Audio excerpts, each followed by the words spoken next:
Pluto's retrograde from May the 2nd to October the 11th. What does that mean for us? We are all able to dive into our shadow self and to what's going on in our life that maybe we've preferred to ignore, or that we know that it's kind of there but we haven't really known what to do about it. It's about leaving behind what needs to be left behind, but doing it properly, processing it properly, honouring it as well, and also bringing some of it with us. Because as humans, we are all aspects of light and shade, okay?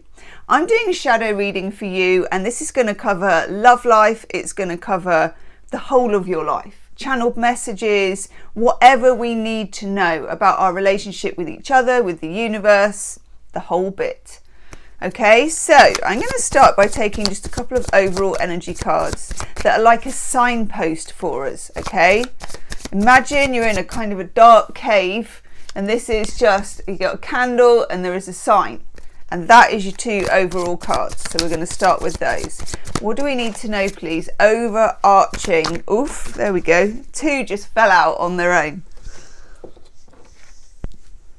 Nice. Okay. It's got a bit of sellotape on it. We get the Magician. This is a very, very powerful card, especially since we were talking about kind of having a candle, having a light. The Magician, of course, is able to change the course of things. You have the Magician in you. It's divine masculine magic energy. Divine feminine is the High Priestess. This is when we do the work internally. The Magician is when we actually get the shovel out and we start digging in. Okay, like practical things that we can do so that we're making the best of the situation. I love this card. It has a very spiritual dimension. It's also telling me as well that you are far more powerful than you think you are, and that confronting these kind of forces, shadows, whatever you want to call them, is something that not only is within your reach, but is absolutely within your divine capabilities, okay? Then we get the Three of Pentacles as a shadow card, and this is really important because the Magician always appears alone, a bit like the Hermit, okay? It's that kind of character, solitary, singular. He's or she is number one of the tarot. It's that number one, proactive, starting something power. But the Three of Pentacles gives us a message that during this time, connection with like-minded people is really going to help. You can do this through connecting with people in real life, with friends, with family, with loved ones, or you can do this through connecting with people in a book. You know, these people could be long dead, but they've written a book that really resonates with you, and suddenly the text brings it alive again. There's a big pull for resurrection here that I'm getting, and we're going to look into that. A feeling of reviving something, bringing something back. Sort of a feeling of judgment I'm getting, where you get another go at something. A lot of you may be examining old patterns, maybe family, ancestral, but you now may find the right book, the right person, the right video, maybe this video, but others, which really resonate with you, and you think, oh God, I never thought of it that way. I could do it this way, I could do it that way. Okay, so this is about community, communion, and connection. The Magician is about your origin story, you as the one standing high on the hill at this point. Okay, woof, we have started off strong. Right, I'm going to turn the heater off. I know, because I am hot enough already, and I'm going to let you look at the cards by using the other camera. Got my crystals up there. Definitely leave in the comments if you feel like you've got shadow work to do, okay, what it means to you. Right, what is the task ahead?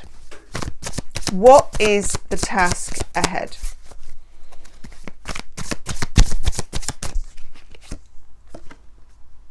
Oh, nice. Very, very strong cards so far. Ace of Swords. Queen of Pentacles. Okay. I love that. I'm going to take one more though. Oh, God, yes I am. The Ace of Cups. Cripes. Okay. Ace of Swords is the epiphany. It can be sudden. I don't think this is sudden. I think this is actually something you've been either looking into or trying to solve, or maybe it's come back time and time again that you know there is a particular pattern. For some of you, this pattern may have emerged in a connection with somebody else. So it may have emerged in a friendship or a romantic relationship. Our relationships to others very often throw up the things that we need to know about ourselves. Other people stand as a mirror to us. And very often, though, we can coexist with these other people, especially if they are family and we've lived with them, right under our nose for ages, without having a realization as to what the dynamic is and what it's doing for us, not doing for us, what it's giving us, what it's taking away. Because all dynamics usually have a gift in them somewhere, but also have the shadow side. Now you get the Ace of Swords, you are going to get some insights, and some of these insights might be like where you literally wake up and you go, right, and you know something. Maybe following a dream, because obviously the shadowscape works better at night, and we are more receptive at night, and also when we're dreaming, we are defenseless in terms of our gatekeeping. So a lot of us don't want to have thoughts about certain things, during the day, or if we're at work or we're trying to get something done. It's like deny, shove, I'll get to that when I can. When we're asleep and when we're dreaming, that's a different story. The real stuff starts to come out. So you may get like a power dream for this. And I really like it. It feels singular again, and of course it's an ace, so it's the number one alongside the number one magician. There's a big hint here in this reading that you as an individual and you as a human with a spirit journey is kind of two different things. You are the hero on the quest, so you are the one who is circling your life, but at the same time it involves other people all the way, for good or for bad. But this particular aha moment, can you see the trees behind? This particular aha moment is going to tell you about this kind of web in the background. How are you tied to something? How did you become a part of something you didn't choose? So that is your first question to ask yourself. How did you become a part of something you didn't choose? And the second question, which might not be so easy to answer, neither of them might be easy to answer, is who chose it? How did you get there? How did it get there? Who chose it? If not you, who chose it? And for that, it's not a trick question. I'm not trying to tell you that you chose it. I'm not telling you anything. Literally, somebody or something will come to mind, an incident, a period of time, or a feeling. With all of this shadow work, only do it when you really feel that you can do it. And you will know, because you will feel that way. You'll feel inclined towards it. Don't do it if you're feeling particularly delicate or if you're in the real crucial stage of a project, because it can make you a bit undone. It's the kind of thing you've got to do when you've got a bit of time and a bit of space. So, pay attention to your dreams. You may also get this as a waking sign. And it could be, everyone's so individual. Okay, for some of you it's a feather, it's a bird, it's a number plate, whatever it is, a clock, something popping up on your phone, whatever it is. And I personally, and it's weird and I don't know why, but I'm a great believer in the digital when it comes to things popping up. Algorithms, all sorts, for me, are very spiritual. And I know that sounds weird because you would think they would be kind of anti-spiritual, but I don't think so. I think they can really work with you. But do it your own way, okay? You are number one. You are the prime mover in this whole reading. Very important to say. Also, if it really resonates, I am doing an extended reading where I will take things further. I will dive into your love life, your love interest, anything that's going on that feels still unexplained, needs more clarification. We'll channel messages from your person and get freaky with different decks. I've got another shadow deck for that reading. Okay, that will be the first link in the description box if you get to the end and you're into it. Queen of Pentacles. This is our Queen of Velvet Waiting. There's something here about waiting becoming a negative power. And this is really important. So you may have been taught that all good things come to those who wait, for example, or that you need to please people for love is another example of this. This is about Queen of Pentacles, if it's not in the shadow cards, is someone who has kind of, she's at home with where she is. She knows it's a marathon, not a sprint, but she's cool with where she is because she's still growing things. She's still the prime mover, actually, even though she's part of a bigger system where she's waiting for something. The Queen of Pentacles in shadow is where somebody is sitting back and anxiously waiting for something because they're reliving an experience from the past when they anxiously used to wait for someone. And that is really resonating with some of you because I can feel it. So, for example, if your parents were divorced and you were waiting for your mother or your father or whoever it was, and they were late, or they were late to pick you up from school, or just something around a fear of nobody coming. It's not necessarily straightforward fear of abandonment, because the fear of abandonment is that you're here but you're going to leave me. This is, I'm here and you're not coming. Or are you? Are you coming? That to me sounds like a younger voice. Okay?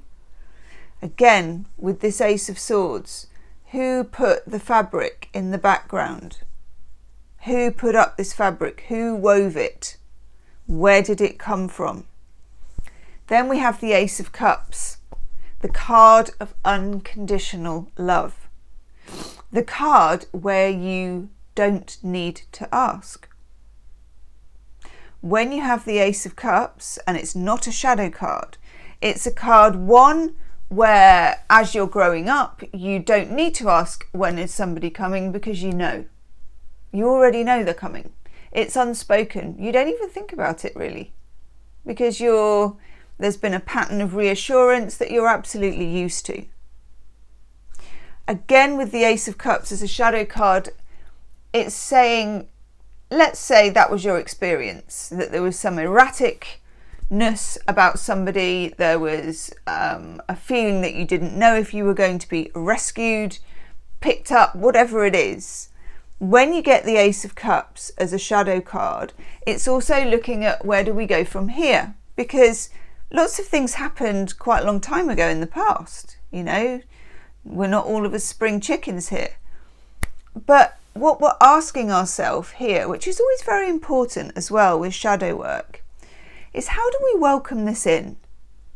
Okay? Because if you have had a past where there is a fear of abandonment woven in, where there is a fear of are you coming?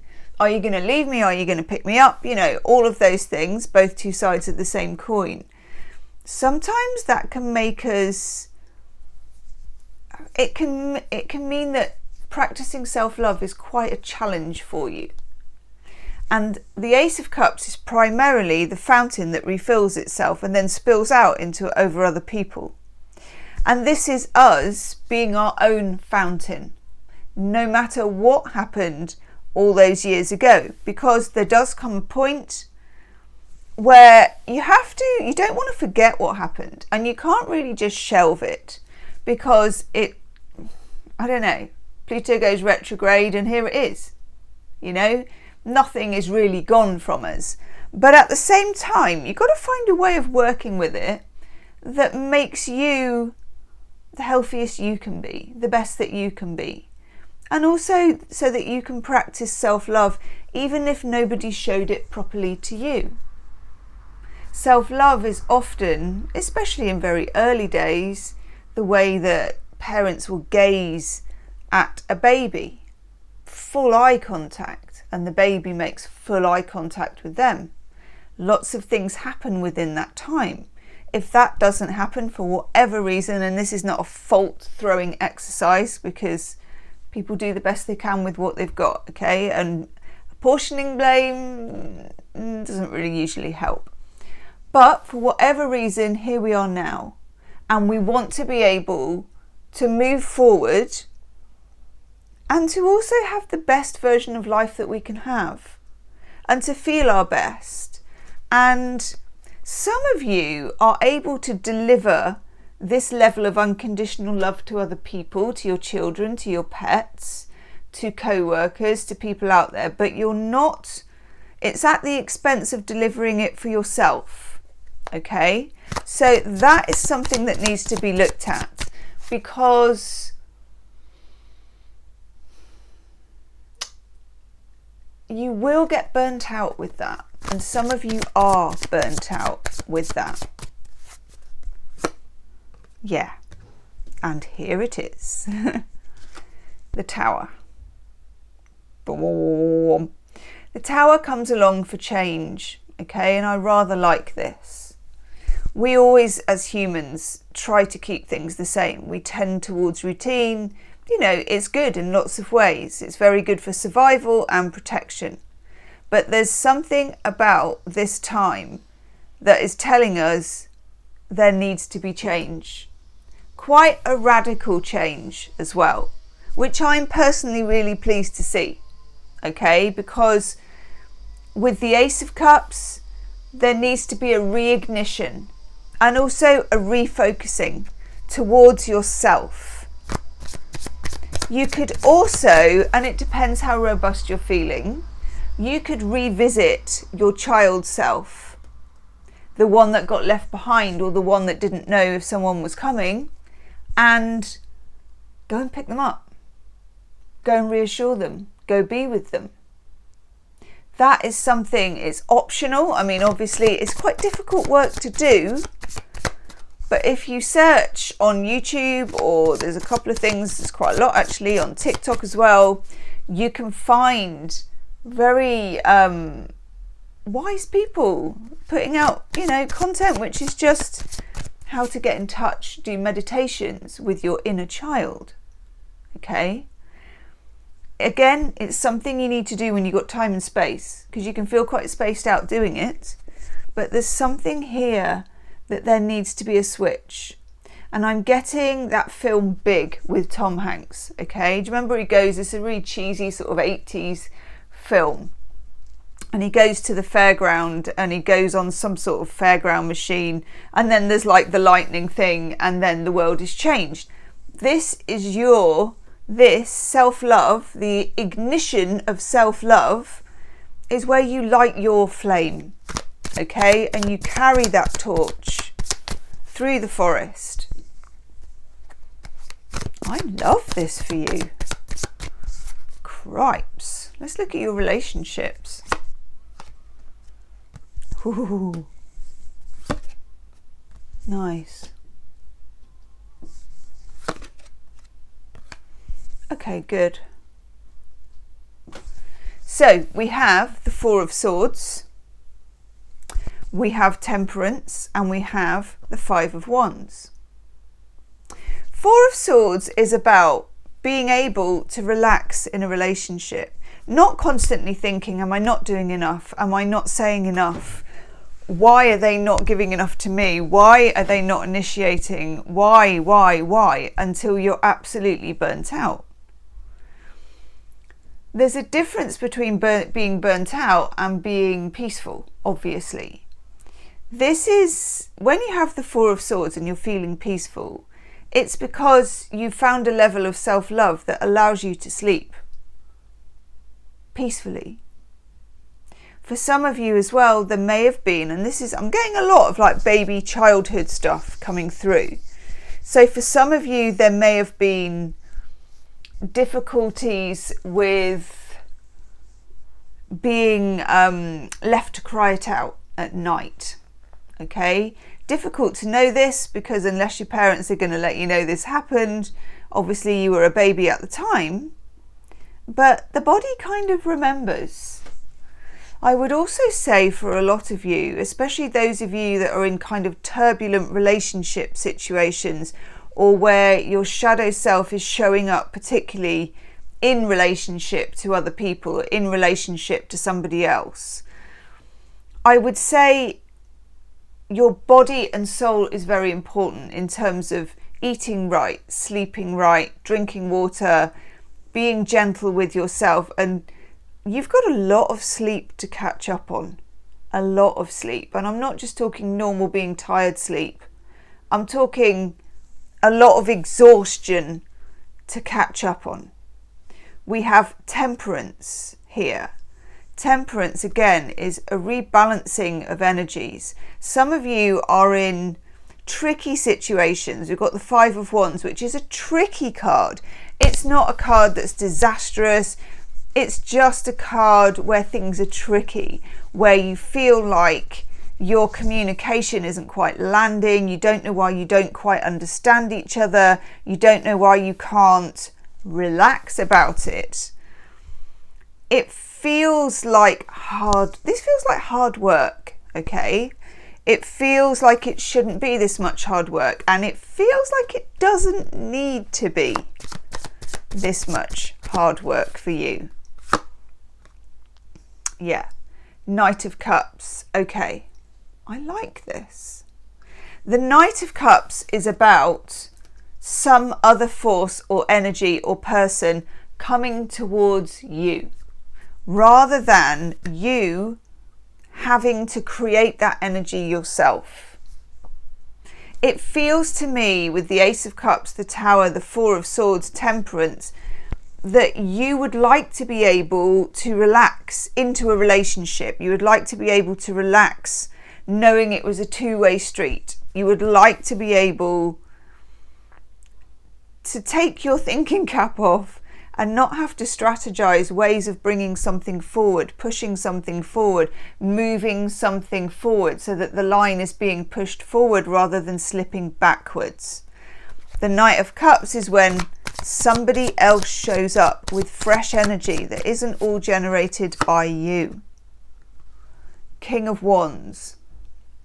Some of you may be dealing with people who are very energetic, who are fairly charismatic, interesting, exciting people.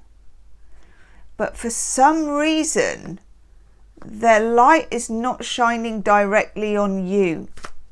Okay, let me take another card for this. Very interesting.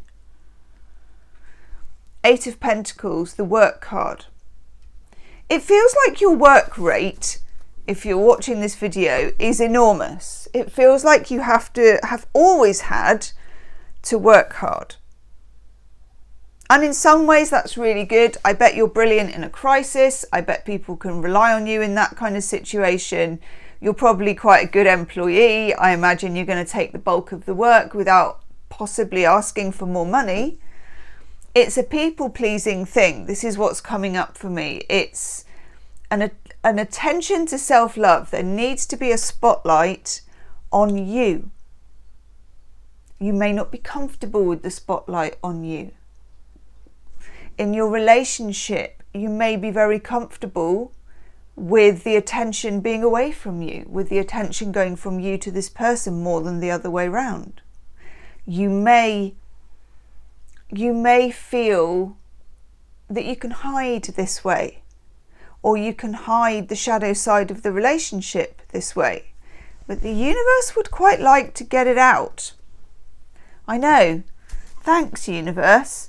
Let's take a couple of oracle cards. What have I got? In the extended reading, I'm going to use these, a love reading, a shadow love reading as well.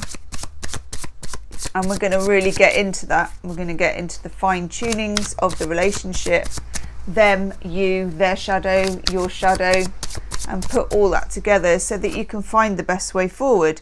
Yeah, the oracle card you get is Stuck. Thanks, computer. The computer thinks that it's doing a thumbs up. Don't ask. It's one of these random things that happens. But also, do you know what? And do you remember what I said about algorithms and digital things? The computer only really does this when the card really, really, really, really resonates. So, yeah. Ooh, you get memories. Do you see what I mean? Yep. I love that. So, okay. We're dealing here with the past. You can see here there's like an old-fashioned picture of like a father and son here from the past. We're dealing here with being stuck in a certain way of doing things, okay? I would say, in the myth that you've been sold. And, you know, when you are given your story, when your story is written, when you're young, you don't really have an awful lot of input into it, you know, before the age of about 10 or so, when you start becoming aware of what's going on everywhere else. So you're tired. You're very tired. I can feel your exhaustion. There may be exhaustion around relationships. There may be exhaustion around stuck memories. There may be exhaustion around how you can change the vibration, okay? And this Pluto retrograde transit is going to open the box kind of whether you like it or not. You still have the option to, you know, let's imagine, thank you, thumbs up. Let's imagine that this is an opportunity, okay, and you open this box and here's the old photos and it's whether you deal with this or not. You can still put it all back in and shut the lid, okay? The thumbs up's just going nuts now. And maybe you should, according to the thumbs up. We've got an emotionally unavailable computer going on here. It's like, nope, thank you. It's like, stuff it all back in the box. Shut the lid, put a brick on the lid, never open the box again. Okay. Oh my God, that is brilliant. But this is also an opportunity for you to work with these energies. Okay. The Tower is saying, and the Tower always says, it's kind of going to happen whether you like it or not. You don't have to do it within a very fixed time scale. You don't have to do it if you're not feeling like it at the moment, like the computer isn't. But the payoff is huge, okay? So for a start, just take the spotlight like we have with the Ace of Cups, and whatever decisions you're trying to make now, put yourself at the front of that queue. You can even do it as a little meditation. You can just imagine a queue of people and just imagine everybody cheering as you walk to the front. And everyone's delighted for you. They're like, yeah, take my place. Come on, go on. You first. No, after you. God, it's great to have you at the front of the queue. That's it. Simple as that. Putting yourself to the front of the queue. You've been stuck in a me second, me third, maybe me not even in the picture at all for too long. And now the curtain's being pulled back. It's an opportunity. It's a beautiful opportunity for you to work with those energies. God, I've got to love the computer for that. Okay, I am going to have a look at one more card because I just want to know between stuck and memories. Okay, that's so nice. We get the Three of Cups. Connection. Making connection with others. Making connection as an equal with other people. Okay? Putting that forward. So people are supporting you and will support you a lot more than you think. Some of you may be afraid to put yourself first, to love yourself first, to center yourself so that the spotlight is on you rather than you shining the light on other people. it will absolutely have the opposite effect. People are going to really warm to it. Okay? For some of you, these are spirit guides as well. So if you have your own personal spirit guides, it can be people that are very wise that you know from the family that have passed over. It can be spirit guides are very personal, so anybody else. Or if you don't have any spirit guides, you could close your eyes and see who comes up. Or just do a little meditation that you go to the woods and who's waiting for you. You know, there's 2 people waiting for you. They take your hand. Where do you go? Meditation would be good at this time. You're very close to the veil when you're in this kind of situation, where the universe is inviting you to take a look. Okay? Whew. Okay, I'm going to go do the extended reading. I can't wait. It's going to get completely freaky. We're going to channel. It is the first link in the description box. Leave me a comment, okay? Shine the light on yourself, and I'll see you soon. Namaste.